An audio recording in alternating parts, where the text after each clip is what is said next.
Hello guys, मैंने ये मानहवा one shot में रेडी कर दिया, तो इसे जरूर देखें और मेरे चैनल को सपोर्ट करें और सब्सक्राइब प्लीज करें। मैं नया मानहवा स्टार्ट करने वाला हूँ, उसे भी सपोर्ट करें। Your support means a lot to me. Thank you for being awesome. See you in the next video.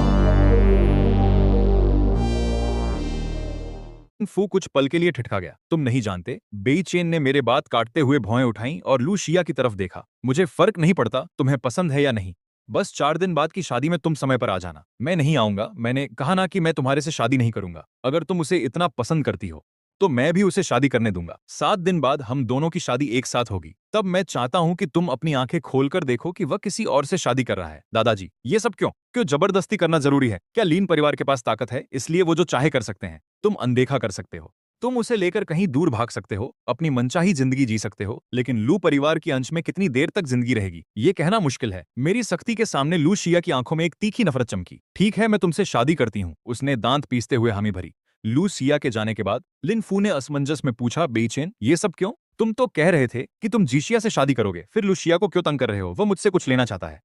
काफी देर बाद मेरा गुस्सा धीरे धीरे कम होने लगा। पापा, आप उन्हें पूरा कर दो। 7 दिन बाद मैं और लिन नानशान एक साथ शादी करेंगे। मैं वंजीसा के साथ जाऊंगा और लिन नानशान लूशिया के साथ। अगर वह लिन नानशान को इतना पसंद करती है तो मैं उसे पूरा करता हूँ। मेरा मन नहीं लग रहा था। मैं उठकर रेस्तरां से बाहर निकला और आंगन में एक दूसरे को कसकर गले लगाते हुए दोनों को टकरा गया। लूशिया रो रो के लगभग सांस ही नहीं ले पा रही थी। उसके चेहरे पर आंसू फैल गए। माफ करना, ये मेरी कमी है। उसने लू परिवार की ताकत से मुझे धमकाया, इसलिए मुझे उससे शादी करनी पड़ी। लेकिन मैं तुमसे वादा करती हूँ, इस जिंदगी में मैं उसे कभी भी अपना करीब नहीं आने दूंगी। लिन नानशान, मैं तुमसे प्यार करती हूँ। लिन नानशान बार बार उसके चेहरे से आंसू पोंछता रहा। दिल में उसका दर्द महसूस करते हुए उसे अपने बाहों में भर लिया। क्यों क्यों भाई मुझसे ऐसा कर रहा है? मैंने तो बस तुम्हें पसंद किया था। क्यों मेरी जिंदगी इतनी कष्टमय है? क्यों मैं सिर्फ एक अनाथ हूँ? शिया दीदी, मैं ऐसा नहीं चाहता। तुम किसी और से शादी कर चुकी हो। जब दोनों का प्यार इतना गहरा हो गया कि वे एक दूसरे को गले लगा लेते हैं, वो रोमांटिक पल देखकर जो लोग नहीं जानते शायद मर मिटते, लेकिन मुझे तो बस हंसी आती है। लिन नानशान, क्या तुम्हें पता है कि मैं तुम्हें क्यों पसंद करती हूँ और बड़े साहब को क्यों नहीं? 10 साल पहले जब मैं बॉडीगार्ड ट्रेनिंग ले रही थी, मेरी ब्लड शुगर कम हो गई थी और मैं बेहोश हो गई थी। तब तुम बारिश में भीगते हुए, लड़खड़ाते हुए मुझे अपनी पीठ पर उठाकर लिन परिवार तक ले आए थे और कहा था कि मुझे संभालना है। उसी दिन से मैंने वादा किया कि मैं तुम्हें पूरी जिंदगी प्यार और संभाल कर रखूंगी। लिन नानशान सामने खड़ी उस औरत को देखकर थोड़ी देर के लिए चुप रह गए, लेकिन कुछ नहीं बोले। और मुझे आखिरकार समझ आया कि लू शिया को लिन नानशान से इतना प्यार क्यों था। असल में उसने उस साल की मेरी जगह लिन नानशान को समझ लिया था। हाँ, एक कड़वी मुस्कान होठों पर आई। मैंने होठ दबाकर तंज कसा, लू शिया, तुम कितनी बेवकूफ हो। मैं ऊपर जाने लगी। कमरे में घुसते ही कोने में किसी का साया दिखा। मेरी भौहें तनी और मैं उसे धकेलने ही वाली थी कि आधा चिल्लाकर रुक गई। इसके बाद मैंने कभी खतरे में पहला नाम उसके नाम का नहीं लिया। वेन झीशिया। मैंने गहरी सांस ली और नाम बदलकर देखना चाहा कि क्या वेन झीशिया मेरे सामने आएगी। अचानक सामने वाला साया हिला, दरवाजा खटखटाया और ने दीवार पर लगी लाइट जलाई। वेन झीशिया खिड़की के पास बैठी थी। मैं उसके पास गई। इतनी देर हो गई है और बाहर अभी भी बारिश हो रही है। तुम यहाँ क्या करने आए हो? मैंने तो कहा था कि तुम घर आराम करो। कुछ नहीं, बस तुम्हारे जख्म देखना था। महिला बिना कुछ कहे मेरा बाजू पकड़कर नीचे झुकी और जख्म को देखा। जब उसने मेरी बाजू पर पड़े निशान देखे तो उसकी भौएं तनी। आशा है ये आखिरी बार होगा जब मैंने तुम्हारी रक्षा की। तुम शिया से शादी करोगे, फिर मैं शायद कभी वापस नहीं आऊंगा। तुम जा रहे हो? उसकी बात सुनकर मैं घबराया। तुम कहाँ जा रहे हो? पता नहीं, पर चिंता मत करो, मैं तुम्हारी शादी में जरूर आऊंगा, फिर जाऊंगा। दादा साहब, आखिर हम दुश्मन हैं, तुम्हें आग में कूदते हुए देखे बिना तो मन नहीं माना जाएगा। खैर वंचिसा, तुम मेरी शादी में जरूर आना। हाँ, चलती हूँ।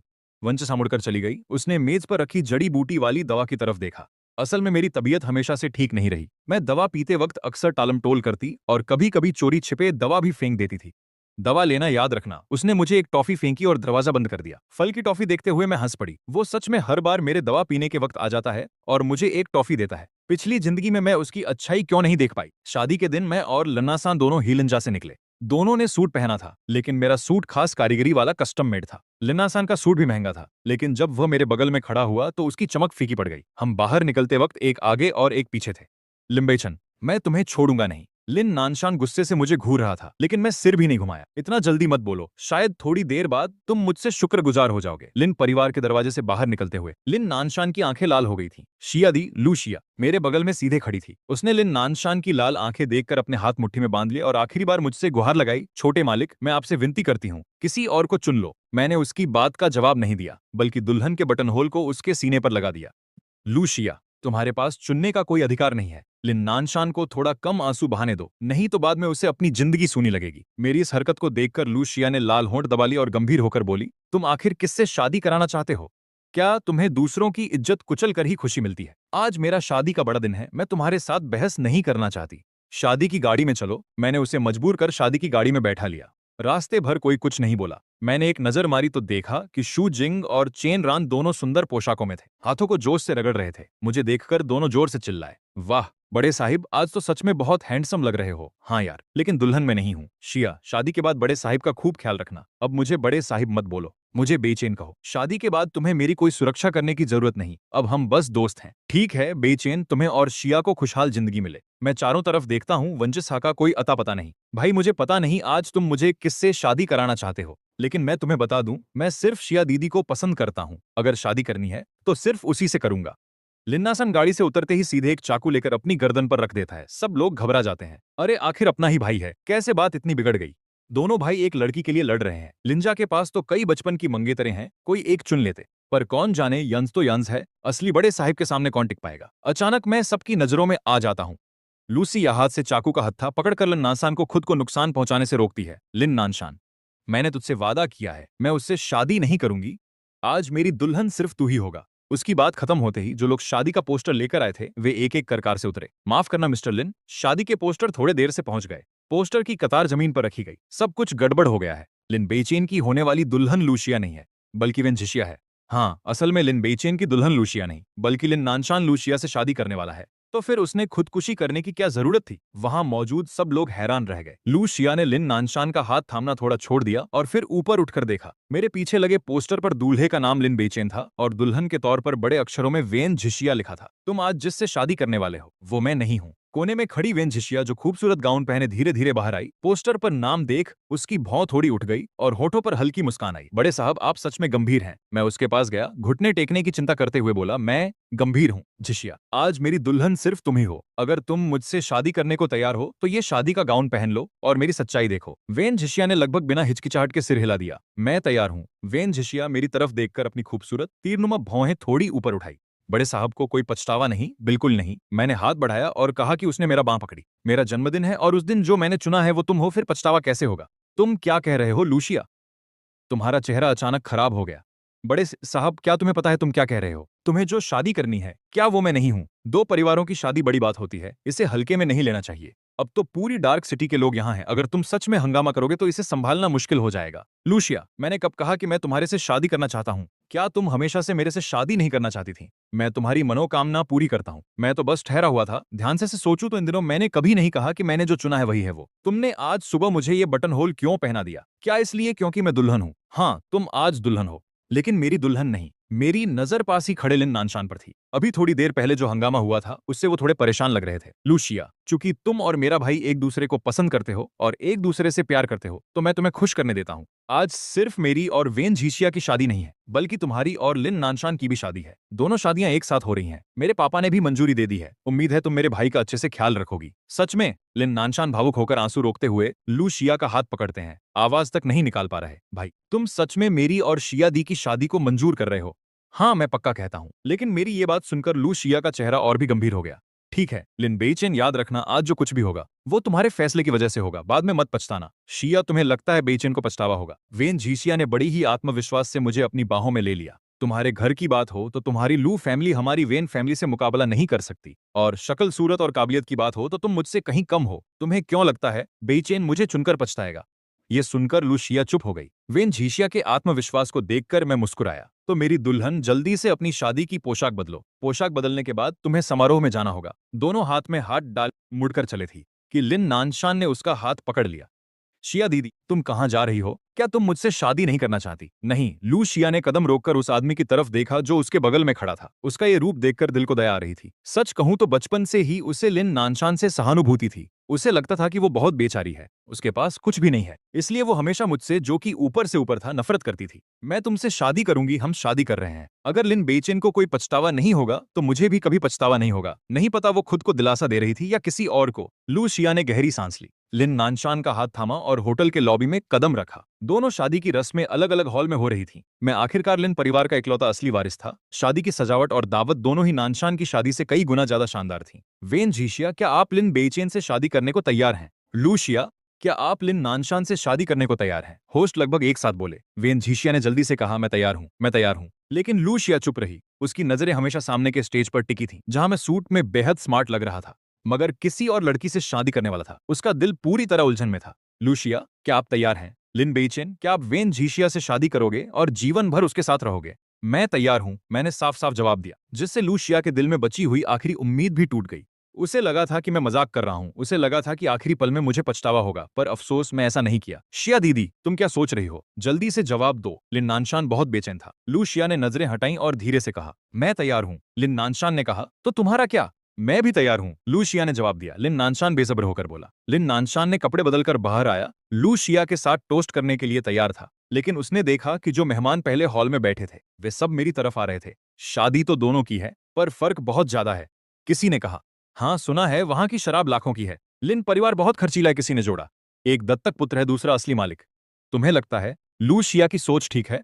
अच्छे खासे बड़े मालिक को छोड़कर दत्तक पुत्र को क्यों चुन रही है? किसे पता। सुना है बड़े मालिक ने उससे कई सालों तक पीछा किया, लेकिन उसने एक भी बार नजर नहीं उठाई। देखना बाद में पछताएगी या नहीं। मेहमान बातें करते हुए दूसरे हॉल में चले गए, जहां उन्होंने मैं और वेन जिया को टोस्ट किया। लिन नानशान और लूशिया वहीं खड़े रहे, अपनी शादी वाले हॉल को धीरे धीरे खाली होते देख रहे थे। दोनों के चेहरे कुछ उदास थे। माफ करना शिया बहन, लिन नानशान ने कहा, अगर मैं न होता तो तुम इस हालत में नहीं होती। लिन नानशान ने अपनी नाक दिखाते हुए माफी मांगी। कोई बात नहीं, मैं तुम्हें दोष नहीं देता। तुम्हें भी क्यों नहीं? अगर वो नहीं होता तो तुम पहले ही बड़े साहब से शादी कर चुकी होती।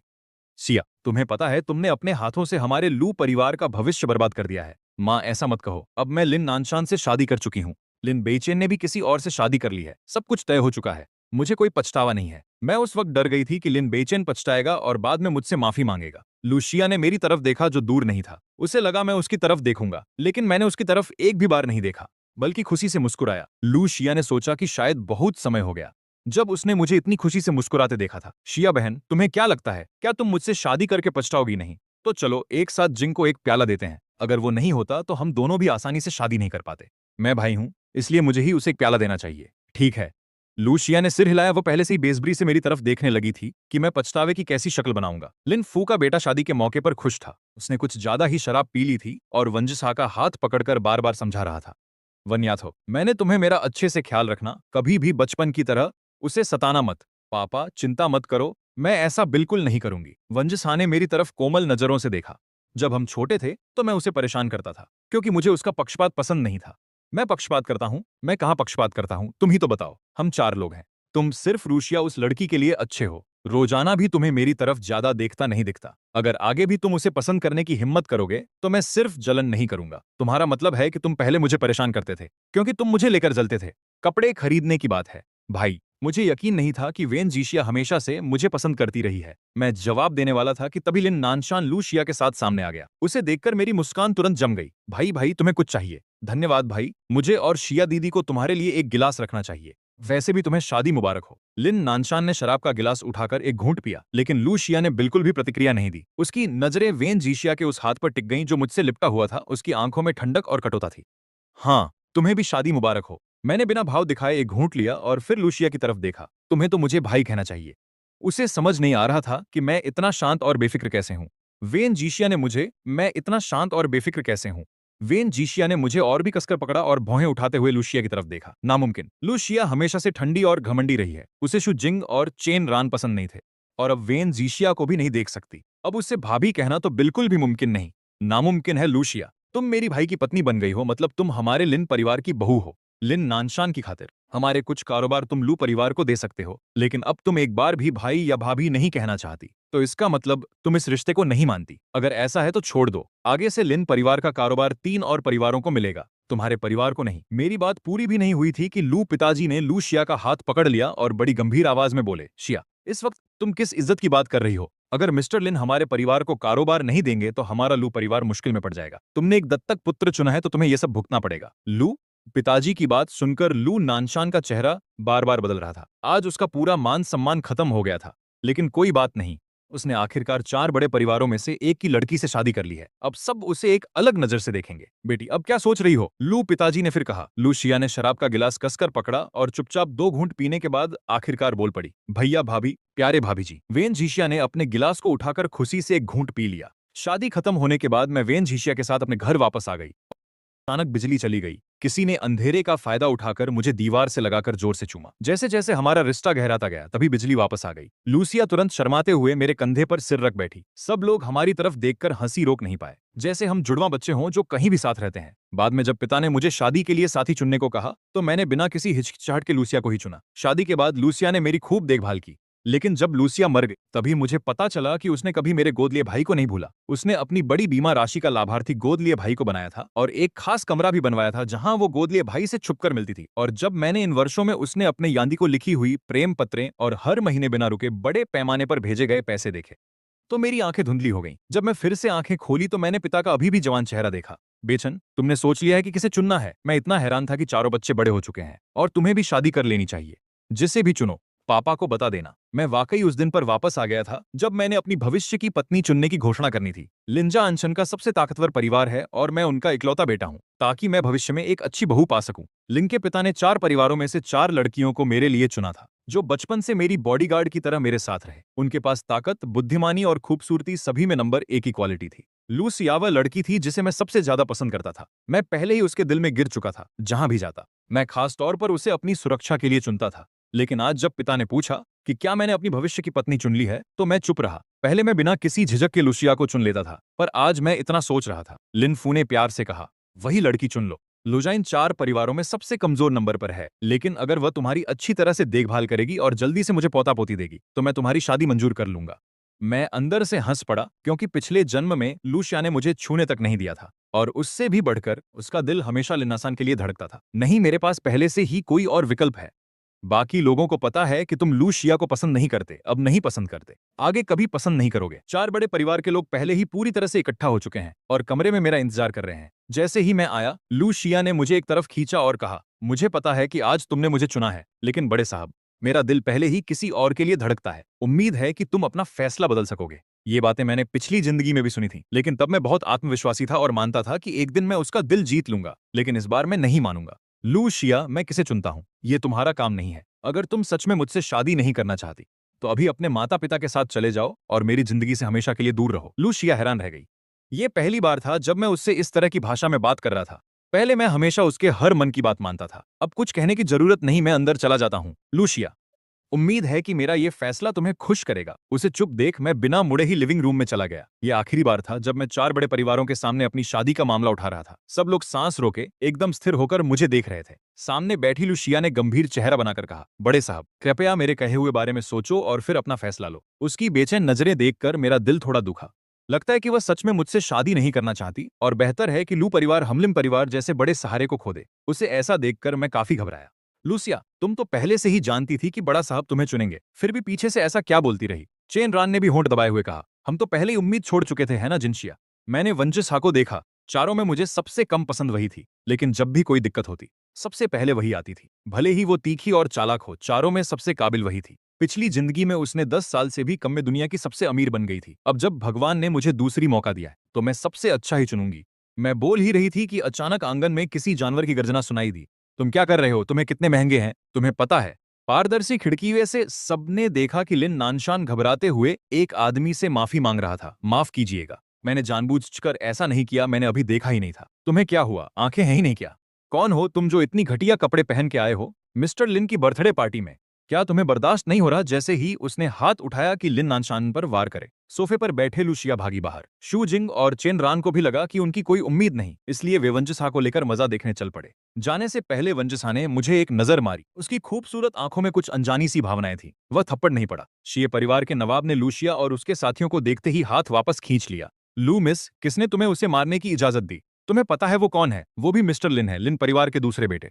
लिन बेचैन के भाई, क्या तुम्हें आंखें नहीं है? वह आदमी देखकर कि लूशिया इतनी गुस्सा है, माफी मांगकर जल्दी से मुड़ गया। उसने पीछे मुड़कर कमरे में मेरी तरफ देखा। माफ करना, क्या मैंने तुम लोगों को परेशान कर दिया? मैं ध्यान नहीं दे पाया, बहुत अंधेरा था, मैंने तुम्हें नहीं देखा। तो वो और घबरा कर समझाने लगा। लूशिया ने उसकी हथेली को प्यार से थाम लिया। लिन नानशान, तुम भी लिन परिवार के छोटे मालिक हो। अगली बार अगर कोई तुम्हें तंग करे तो खुद को और ज्यादा तकलीफ मत देना। ये सुनकर मैं ठठेरा। लिन नानशान तो बस उस दिन से बचपन में मेरे पिता ने मुझे अकेला नहीं छोड़ने के लिए गोद लिया हुआ अनाथ बच्चा है। इन सालों में मैंने जो कुछ भी इस भाई को देना था दे दिया। अब लूशिया को भी मैं नहीं चाहता, सब कुछ उसे दे देता हूँ। मैंने दोनों पर से नजरें हटा ली। दिल थोड़ा धड़क उठा। लीन उपाध्यक्ष ने सबके चेहरे के भाव एक बार देखा और हल्की खांसी की। बेचैन चुनो, ठीक है, मैं चुनता हूं वेंजिशा। ये बात सुनकर वहां मौजूद सभी माता पिता स्तब्ध रह गए। लू परिवार के माता पिता के चेहरे खराब हो गए, जबकि वेंझिशा के माता पिता बेहद खुश थे। लीन उपाध्यक्ष ने भी भौहें चढ़ाते हुए कहा, वेंझिशा वो लड़की, तुम तो हमेशा कहते थे कि तुम उसे पसंद नहीं करते, कहती थी कि वो हमेशा तुम्हें सताती है। शादी के बाद वो मुझे सताएगी नहीं क्या? नहीं नहीं नहीं, बिल्कुल नहीं। हम उसे कहेंगे कि वह तुम्हारे साथ अच्छा व्यवहार करे। हाँ, आज की बात फिलहाल मैं नहीं कहना चाहता। कृपया आप लोग अभी चारों को मत बताना। शादी अगले महीने है, दुल्हन समय पर आ जाए। बस इतना ही चाहिए। सभी ने सिर हिलाकर हामी भरी। मुझसे भी कोई विरोध करने की हिम्मत नहीं कर रहा था। बातों की डिटेल्स फाइनल होने के बाद सब धीरे धीरे चले गए। जैसे ही मैं आंगन में पहुंचा, लिन नानशान जल्दी से माफी मांगने लगा। भाई माफ करना, मेरी गलती थी। मैंने अभी जो हलचल मचाई वह नहीं करनी चाहिए थी। मुझे कमरे में छुप जाना चाहिए था और बाहर नहीं आना चाहिए था। लेकिन बाहर बहुत भीड़ भाड़ थी, मैं कुछ भी कह नहीं पाया और लीन नानशान पहले ही घबराने लगा था। जो लोग नहीं जानते थे वे सोचते कि मैंने उसके बड़े मालिक को परेशान किया है। लीन नानशान जानबूझकर ऐसा नहीं कर रहा था। तुम्हारे लिए मैं लूसिया की तरफ से उसे बचाऊंगा। मुझे पता है कि हमारी सगाई तय है। बस तुम लीन नानशान के साथ थोड़ा अच्छा व्यवहार करने का वादा करो। मैं तुम्हारे साथ शादी करने को तैयार हूं। लीन नानशान का शादी करने को तदल गया। वह लूसिया के पास छिपकर लगातार कांप रहा था। मैं मुस्कुराया। मुझे खुद भी नहीं पता था कि मैंने क्या किया था कि लूसिया ने गलती से सोच लिया कि मैं उसे तंग कर रहा हूं। उसकी परिवार ने तुम्हें कपड़े खरीदने के लिए पैसे नहीं दिए।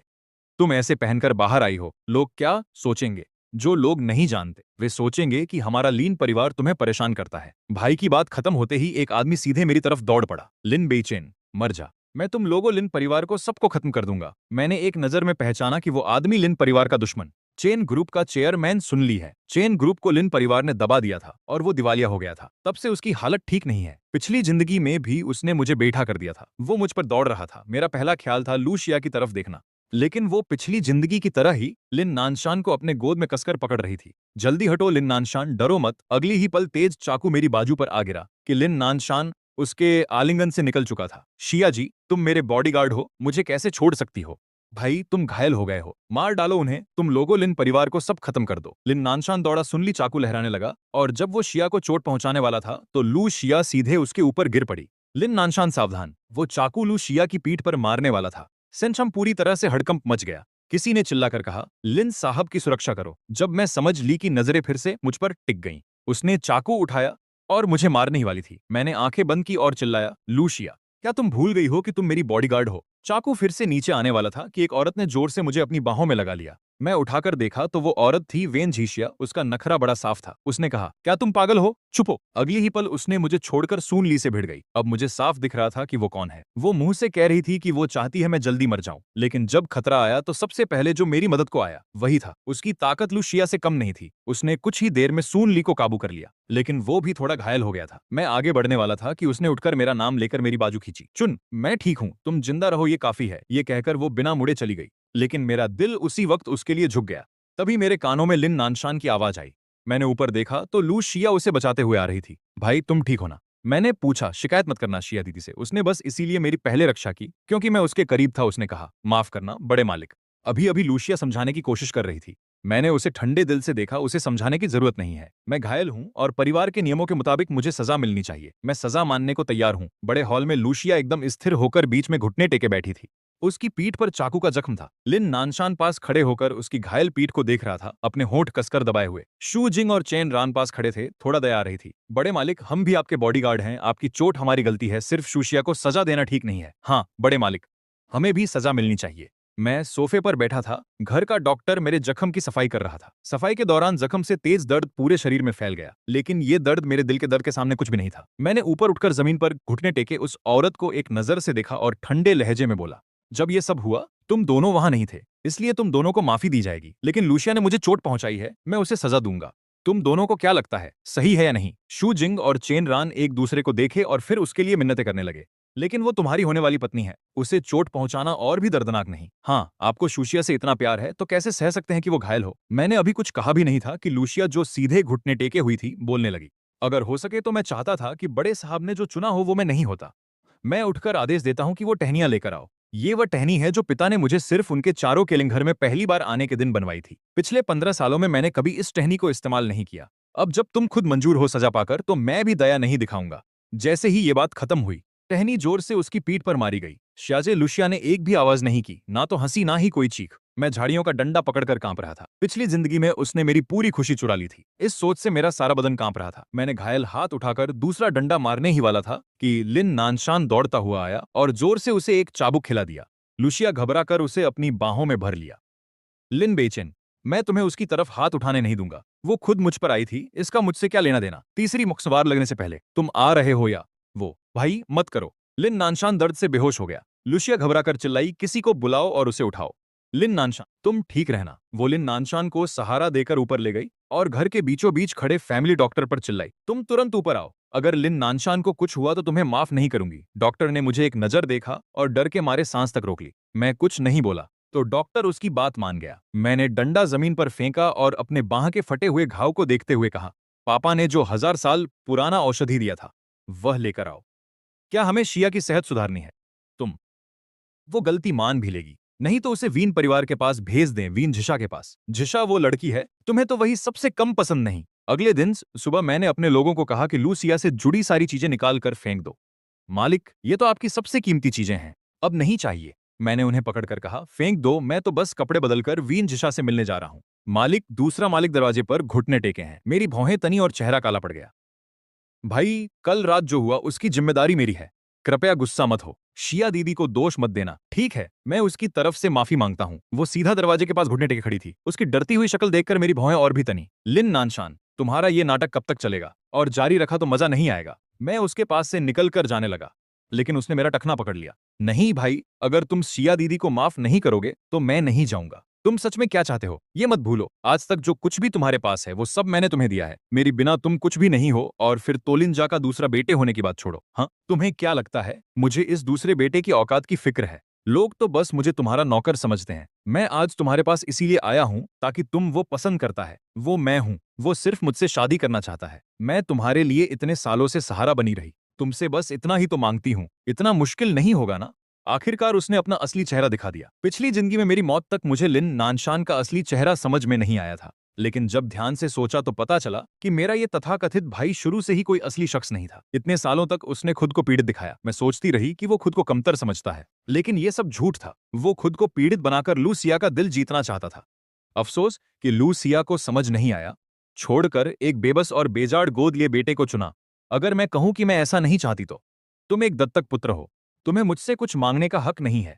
अगर लंजा में रहना है तो ठीक से रहो, वरना 4 बड़े परिवारों में से कोई भी तुम्हें अपनी बहू नहीं बनने देगा। उसकी आंखों में एक ठंडी चमक चमकी। लिन्नासान ने मेरी टखने को कस के पकड़ लिया। तुम इतने कड़े हो तो मुझ पर गुस्सा मत करना। उसकी 10 उंगलियां मेरे टखने में गहराई तक घुस गईं। मुझे बहुत दर्द हुआ। मुझे छोड़ो। मैं जोर से उसे ठेलने ही वाला था कि लिन्नासान का शरीर सीधा सीढ़ियों की तरफ लुढ़क गया। मेरी बाहें बहुत दर्द कर रही थीं। मैं अभी संभला भी नहीं था कि लूसिया बाहर से दौड़ती हुई आई। लिन्नासान, तुम कैसे हो? लिम्बेचन, तुमने काफी किया। अगर तुमने लिंसान पर फिर हाथ उठाया तो मैं कसम खाती हूं कि मैं तुमसे कभी शादी नहीं करूंगी। मैंने नहीं किया, वो खुद है और मानने से इनकार कर रहा है। तुम सच में बहुत बेतुके हो।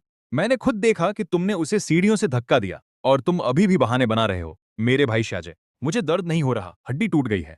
डर मत, तुम्हें अस्पताल ले जाऊंगी। जाते हुए उसने यूनन लिंचलो के कूड़ेदान में उसके बारे में पड़े सामानों को देखा। सब बाहर निकालो, उसने ठंडी हंसी के साथ कहा। अभी शादी भी नहीं हुई, फिर मेरी चीजें शादी के कमरे में डालने की इतनी जल्दी क्यों है?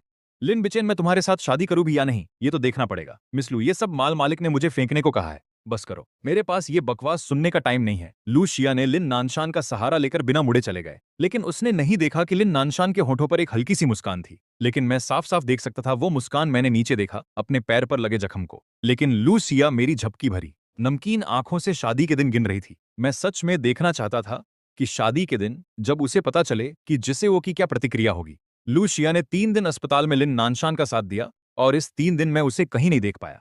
चौथे दिन जब मैं लिन फू से शादी के दिन की तैयारियों पर बात कर रहा था, तभी लू शिया दौड़ती हुई अंदर आई। बड़े मालिक लिन बाफू, मुझे आपसे कुछ कहना है। हम खाना खा रहे हैं, बात खाना खत्म होने के बाद करो। नहीं, मैं इंतजार नहीं कर सकती। बड़े मालिक, मैं जिस शख्स से प्यार करती हूं वो तुम नहीं हो। 4 दिन बाद की शादी में मैं तुम्हारे साथ नहीं जाऊंगी। ये सुनकर लिन फू